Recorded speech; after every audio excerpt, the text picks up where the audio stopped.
The Transgender Persons Bill 2016 is currently under consideration of the Standing Committee on Social Justice and Empowerment. The bill was introduced on 2nd August 2016 in Lok Sabha.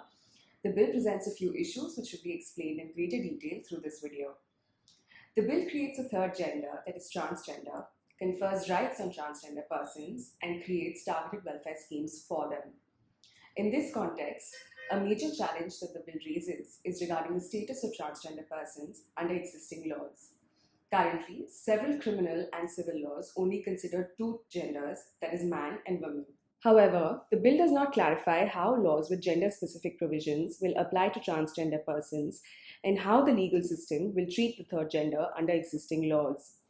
For example, under National Rural Employment Guarantee Act 2005, priority is given to women workers if they have registered and requested for work under this act, and at least 1/3 of the beneficiaries are to be women.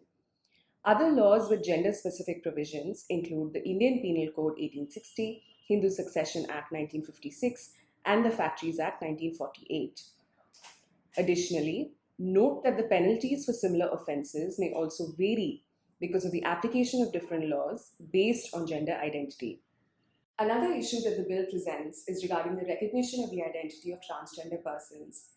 The bill lays down the process of obtaining a certificate of identity following a district screening committee.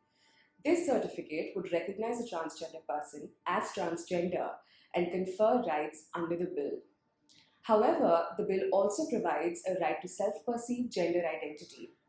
It is unclear in this context what this right to self-perceived gender identity would mean and how it would be enforced, considering there is a screening process that already exists which provides transgender persons with a certificate of identity. Note that if a transgender person is denied a certificate of identity, the bill does not provide a mechanism for appeal.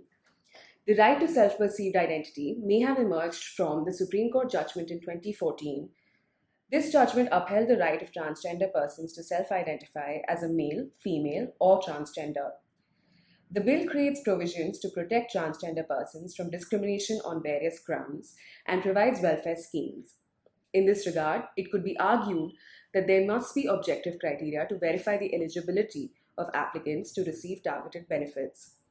And having self-determination of one's gender identity as the sole criterion to receive such benefits could leave such benefits open to misuse. Another issue is related to the definition of transgender persons as given under the bill. The Supreme Court and the expert committee set up by the Ministry of Social Justice and Empowerment define transgender persons whose gender identity does not match the gender assigned at birth. International expert bodies like WHO and the American Psychological Association also provide a similar definition.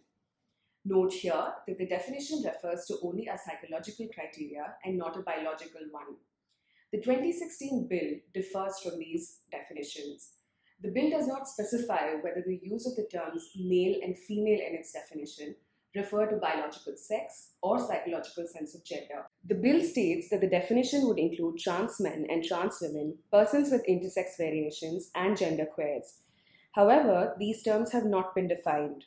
This could lead to multiple interpretations and lack of clarity on who would be covered under these terms. For more information on the bill, please see our website prsindia.org.